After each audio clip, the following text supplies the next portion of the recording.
Most people believe peace comes when their emotions finally calm down, when anger fades, when worry disappears, when the mind stops replaying painful words. But strangely enough, peace rarely arrives that way, because the harder we try to silence our emotions, the louder they seem to become, almost as if the river inside us refuses to be controlled. Perhaps you've felt it too. A careless comment ruins your mood for hours. A moment of rejection lingers in your chest longer than you expected. You promise yourself you'll stay calm next time. Yet when the moment comes, the reaction appears before the understanding. It can feel confusing, even exhausting. One part of you wants to respond wisely, patiently, calmly. Another part reacts instantly, defending, explaining, pushing back. And later, when everything grows quiet again, you wonder, why did that moment carry me away so easily? Here's the surprising truth most people overlook. Peace doesn't come from controlling every emotion that appears. It comes from learning something much simpler, something so small that many people miss it entirely. The quiet art of watching the river instead of falling into it. In the story you're about to hear, a man discovers exactly that, not through complicated techniques or dramatic changes, but through a simple shift in where he stands when emotions rise. A shift that slowly transforms chaos into clarity. And once you see it, you may begin noticing the same bridge in your own life. There was a man who often felt as though his heart moved faster than his understanding. A single careless word from someone could stir something deep inside him. Before he knew it, his voice would rise, his thoughts would tangle, and the moment would slip away. Only later, usually when the room had grown quiet again, would he wonder why he had reacted so quickly. And well, that question lingered longer than the moment itself. It happened in small, ordinary places. A short message that sounded colder than expected. A friend who forgot to respond. A comment that felt a little too sharp. Each time, something inside him rushed forward before he could make sense of it. His emotions arrived like waves against a fragile shore, sometimes gentle, sometimes restless, sometimes crashing without warning. And when they did, they carried him with them. He didn't choose the direction, the current did. By the time the water settled, he was left standing in regret. He would sit alone afterward, replaying the moment in his mind. "Why did I say that?" he'd murmur quietly. The words had felt necessary in the heat of the moment, yet afterward they felt heavy, like stones placed carefully in his own pockets. Strange how clarity seemed to arrive only after the storm had passed. The most confusing part wasn't the emotion itself. Everyone felt anger, sadness, embarrassment, disappointment. No, the strange part was how quickly those feelings seemed to take control. One moment he was calm, the next he was carried somewhere else entirely, as if an invisible tide had quietly turned beneath his feet. He once tried to explain it to a friend. "It's like being caught in a river," he said slowly. "You don't plan to fall in, but suddenly the current decides where you go." His friend nodded politely, though the metaphor felt larger than the words could hold. Because deep down, he knew the river inside him never really rested. Sometimes he wondered if everyone lived this way, pulled by unseen currents of irritation, shame, loneliness. Maybe this was simply what being human meant, reacting first, understanding later.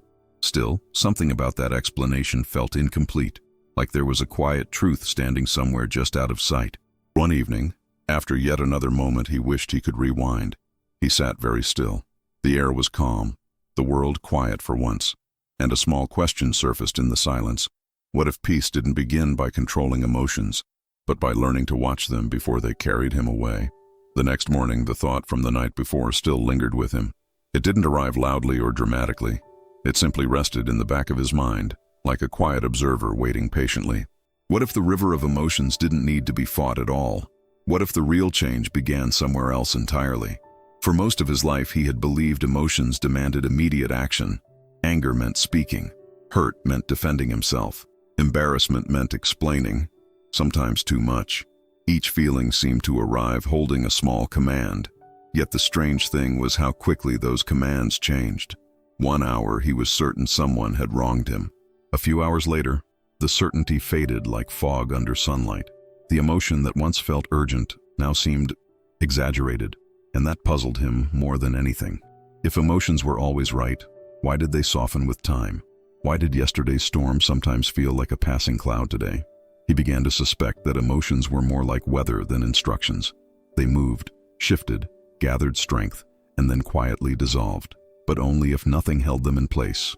Still, he had always stepped directly into the storm. Every time anger appeared, he argued with it. Every time sadness arrived, he wrestled with it. It was exhausting work, like trying to push a river backward. And rivers, as he knew, rarely listen. So he tried something small one afternoon, a tiny pause, nothing heroic. When irritation appeared, sharp and familiar, he simply noticed it, not to fix it, not to explain it, just to see it, the way one might watch clouds drift across a wide sky. Something curious happened in that brief moment. The feeling was still there, yes, but it seemed slightly farther away, like standing on the riverbank instead of being pulled into the current. The water still moved, yet he was no longer drowning in it. That small distance brought a kind of quiet relief. The emotion hadn't vanished, but it had softened, as though it no longer needed to shout to be heard. And he began to wonder, almost cautiously, if awareness itself carried a kind of gentle power. He didn't yet understand how this worked. He only sensed that something subtle had shifted. Maybe peace wasn't about controlling every feeling that appeared. Maybe it began with seeing them clearly, the way someone might watch a river flow without stepping inside.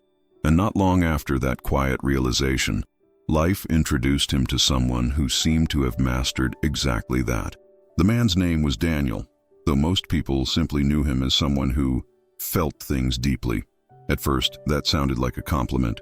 Friends would say it with a sympathetic smile. "You're just very emotional," they'd tell him. But over time, Daniel began to hear the quiet weight behind those words. His emotions didn't merely visit him, they seemed to take over the room. If someone criticized him, even gently, a tight knot formed instantly in his chest. If a friend seemed distant, his mind filled with restless questions. And if someone spoke harshly, his reaction rose faster than his understanding. Later, long after the moment passed, the shame would quietly follow. It wasn't that Daniel wanted to react this way. In fact, he often promised himself he would stay calm next time. He'd imagine responding with patience, maybe even a small smile. But when the moment arrived, something inside him moved too quickly, like the river he had once described to his friend. One evening at dinner, a small disagreement turned into something larger.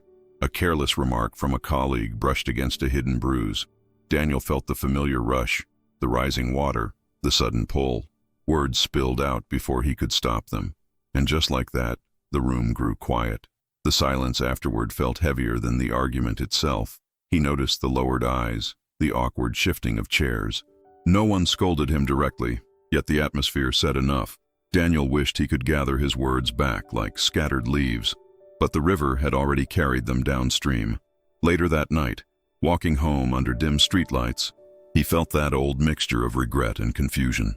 Why did something so small feel so overwhelming in the moment? Why did clarity always arrive a little too late? It wasn't just frustration he felt, it was a growing doubt in himself, a quiet fear that he couldn't trust his own reactions. That fear began to follow him through everyday life. Before speaking, he sometimes hesitated. Before responding to a message, he reread it several times. Part of him hoped to avoid another emotional surge. Another part wondered if the surge was simply inevitable. Some days Daniel even joked about it. "Well," he'd say with a crooked smile, "the river inside me has strong currents." People laughed politely, though he meant it more seriously than they realized. Because inside, the water never seemed completely still. It only waited, and somewhere in the quiet rhythm of those restless days, Daniel began noticing someone who seemed to live beside the same river, yet never appeared to be swept away by it. Not far from where Daniel lived, a wide river cut quietly through the edge of the town. During calm mornings it looked peaceful, almost gentle. But after heavy rain, the water grew restless and loud. Branches, leaves, and scattered debris rushed along the current. The river never seemed to carry the same thing twice. Daniel often stopped there after difficult days. He would stand on the worn wooden bridge and watch the water pass beneath him. At first it was simply a habit, a place to clear his thoughts. But gradually he began noticing something familiar in the movement below. The river behaved a lot like the storms inside his own chest. Sometimes the water moved so quickly it felt almost impatient. Logs bumped into rocks, leaves spun wildly in small whirlpools. Nothing seemed to stay still long enough to understand. One moment chaos, the next moment quiet again. It was impossible to predict what would appear next. He once watched a long branch rush by, spinning helplessly. The current pushed it against one side, then the other. For a moment it caught against a rock, trembling. Then the water pulled it free and carried it away again. Daniel couldn't help but see himself in that drifting piece of wood. His emotions worked the same way. A small criticism would arrive like a sudden gust of wind. Then thoughts, memories, and worries would pile onto it. Soon the river inside him carried everything at once, and he was simply another object caught in the flow. What troubled him most wasn't the movement itself. Rivers were meant to move. Storms were meant to pass through the sky. But Daniel always felt as though he had fallen into the water. Never beside it, always inside it. Standing on the bridge one afternoon, he watched the river carefully. The current roared below, fast and unpredictable. Yet the wooden planks beneath his feet remained steady. The water rushed, but the bridge did not follow it. That small detail stayed quietly in his mind. He leaned against the railing and exhaled slowly. Maybe the problem wasn't the river at all. Maybe the problem was where he was standing. And just as that thought formed, someone nearby seemed to be watching the same river, in a very different way. Daniel wasn't alone on the bridge that afternoon. A few steps away stood an older man, leaning gently on the wooden railing. His posture was relaxed, almost effortless. While the river rushed noisily below, the man simply watched it, not with concern, but with quiet curiosity. Daniel noticed him because of that calm. Most people glanced at the river and moved on, but this man remained still, as though the rushing water told a story worth hearing. His expression carried a kind of patient warmth, the sort that made silence feel comfortable. For a few minutes they stood there without speaking. The river surged beneath the bridge, carrying branches and swirling leaves. Daniel felt the familiar restlessness inside his chest. Yet the man beside him seemed untouched by the chaos below, almost as if the noise belonged to another world. Eventually the older man nodded toward the current. "She's lively today," he said with a soft smile. Daniel gave a quiet laugh. "Lively is one word for it," he replied. "More like impossible to control." The man chuckled gently at that. "Yes, rivers are like that," he said. "They move whether we approve or not." His voice carried no urgency, only quiet observation. Daniel found himself listening more closely than expected. "What surprises people," the man continued, "is how different the river feels depending on where you stand." He tapped the wooden railing lightly. "Up here you can watch everything clearly. Down there, well, the current decides for you." Daniel followed the direction of his gaze. The river surged forward, restless and unpredictable. For a moment he imagined being inside it again, spinning like that branch he had watched earlier. The thought alone made his shoulders tense. The older man seemed to notice. "You look like someone who's been in that water before," he said kindly. Daniel hesitated, then nodded with a faint smile. "More times than I'd like to admit." The man's eyes softened. "Well," he said quietly, turning back toward the river, "the strange thing about rivers is this: you don't have to stop them to stay dry." And Daniel felt somehow that the man was about to show him something important. The river continued rushing beneath the bridge, loud and restless. Daniel leaned on the railing beside the older man, watching another branch spin past. "Most people try to control the water," the man said softly. "They jump in, fight the current, shout at the river." He smiled gently. "That usually doesn't end well." Daniel let out a quiet breath. "That sounds familiar," he admitted. "Every time something upsets me, it feels like I'm already in the river." He gestured toward the swirling current. "And once you're in it, well, the water moves faster than your thoughts." The older man nodded slowly, as though he'd heard that story many times. "Yes," he said. "That's because most people believe they are the river." Daniel frowned slightly. "What do you mean?" The man tapped the railing again. "You see the water moving," he explained calmly. "But the bridge doesn't move with it." He looked at Daniel with a warm, knowing expression. "Your emotions are like that water. They move, rise, crash, and carry all sorts of things with them." Daniel watched the current more carefully now. Leaves spun through small whirlpools. A long branch drifted past, then disappeared downstream. The river didn't ask permission to move. It simply moved. "But you," the man continued, "are not the river. You are the one who can watch it." Daniel blinked, absorbing the words slowly. For a moment, the noise of the water seemed softer. "Try something simple," the man suggested gently. "Next time a strong emotion appears, don't jump in right away. Stand on the bridge for a moment. Just notice the feeling moving through you." Daniel tilted his head slightly. "Notice it? How?" The man smiled, the way someone does when sharing a quiet secret. You might simply say to yourself, "Ah, anger is here." Or perhaps, "There's that old wave of worry again." "No judging, no fighting," he added, "just watching. And if you breathe slowly while you watch," he gestured toward the river again, "you'll notice something interesting." Daniel followed the movement of the water below. The current still rushed, just as strongly as before, but from the bridge, it felt strangely less threatening. And for the first time, he wondered if awareness itself was the bridge he had been missing all along. After that afternoon, Daniel began returning to the bridge more often. Not because the river had changed, but because something inside him had. The older man's words lingered quietly in his mind. Stand on the bridge for a moment.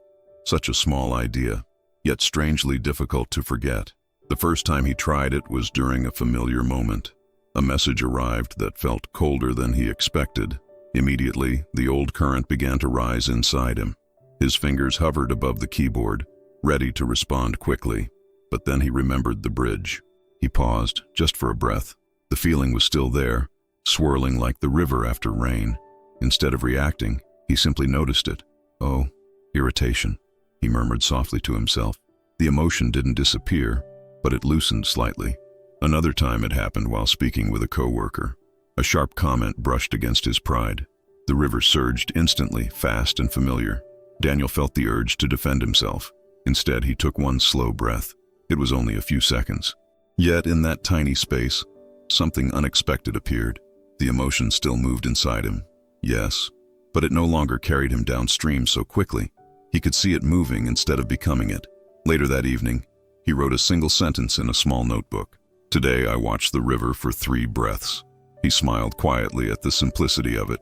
No grand victory, no dramatic change, just a small moment of standing on the bridge. Days passed, and the practice returned again and again. Sometimes he remembered to pause, sometimes he didn't, and the river still carried him away.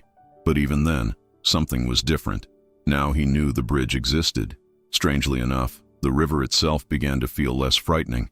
Its currents were still strong at times. Leaves and branches still rushed past unpredictably.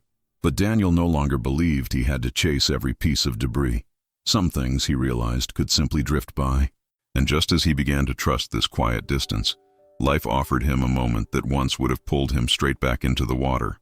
A few days later, Daniel found himself in a moment that once would have stirred the river instantly. It happened during a conversation with a colleague who spoke a little too sharply. The words were brief, but they carried a familiar sting. For a split second, Daniel felt the current rising again. The old pull was still there, waiting. In the past, he would have reacted before noticing it. His voice would tighten, his thoughts would rush forward. But this time, something quiet happened first. He remembered the bridge. Just a small pause, barely noticeable from the outside. Inside, however, the river moved loudly. The feeling of embarrassment swirled through his chest. A flash of irritation followed close behind it. Daniel felt the urge to answer quickly, to push the water back. Instead, he took a slow breath. "Ah, there's that wave," he thought gently. Not anger exactly, more like wounded pride. He watched the feeling the way he had watched the river. It rushed through him for a moment, then softened slightly. The current was still moving, but he wasn't inside it. Something surprising happened in that quiet space.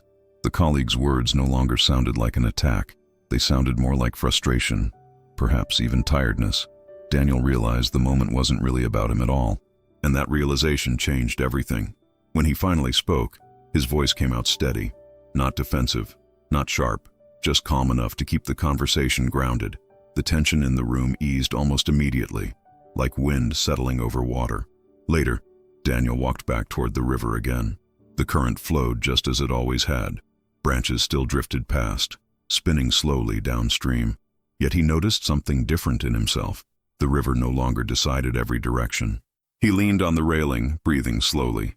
One breath in, one breath out, watching the water move the way it always would, and quietly realizing something simple.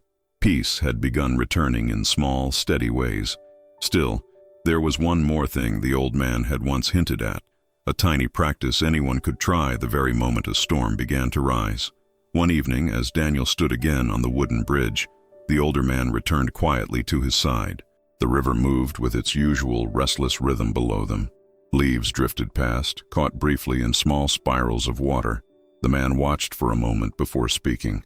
"You know," he said softly, "the bridge is always closer than people think."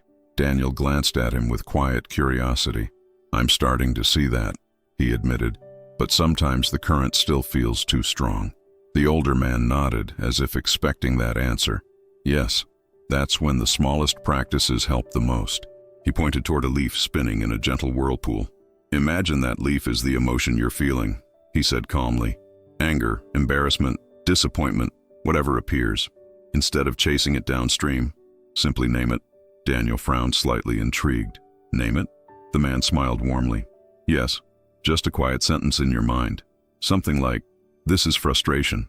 Then take 3 slow breaths." He continued. "Nothing dramatic, just breathe and watch the feeling move." The river beneath them swirled gently as he spoke. Most emotions shift within a few breaths if we allow them, like leaves carried by the current. Daniel tried it right there on the bridge. A small worry had been sitting in his chest all afternoon. He closed his eyes for a moment. Worry," he whispered to himself. Then he breathed slowly, just as the man had suggested. The feeling didn't disappear instantly, but it changed shape, like water spreading into a calmer stream. The tightness in his chest loosened slightly. It was subtle, almost easy to miss, yet it felt real. "You see," the older man said quietly, "the river keeps moving whether we fight it or watch it. But when we stand on the bridge," he gestured gently toward the flowing water, "we discover we were never the current to begin with." Daniel leaned against the railing again, thoughtful. The practice was almost laughably simple. A pause, a quiet name for the feeling, 3 steady breaths. And as the river continued its endless movement beneath the bridge, Daniel began to sense something deeper in that simplicity, a quiet truth that would soon reveal what peace had been trying to show him all along. The river flowed quietly that evening, calmer than usual. Daniel rested his hands on the railing of the bridge, watching the water slide past. For a long time, he had believed peace meant stopping the river, stopping the waves, the currents, the sudden storms. Now he understood something gentler. Rivers were never meant to be still. They carried leaves, branches, sometimes even entire trees. Emotions, he realized, were much the same. They arrived with their own timing and their own direction. Trying to stop them had only made the current stronger. The older man stood beside him again, quiet as always. "Notice something?" he said softly. "The river hasn't changed much since the day we met." Daniel looked down at the flowing water. The current moved just as freely as before, yet something inside Daniel felt different now. The waves no longer frightened him the way they once had. Anger still appeared sometimes. So did disappointment, embarrassment, loneliness, but they passed through him more like weather than commands. A few leaves drifted slowly beneath the bridge. Daniel watched them without urgency. They spun briefly, then continued downstream. None of them stayed for long. The river never held anything forever. "That's the quiet secret," the older man said gently. "Peace doesn't come from removing the river. It comes from understanding how to stand beside it." He tapped the railing lightly again. The bridge was here all along. Daniel breathed slowly, feeling the steady wood beneath his hands. For years he had believed emotions defined him. Now they felt more like visitors passing through, important to notice, but not powerful enough to carry him away. Awareness had quietly changed everything. The sky above the river darkened into evening blues. The water continued its patient journey forward. Storms would come again someday. That much was certain. But Daniel no longer feared their arrival. After all, he now knew exactly where to stand.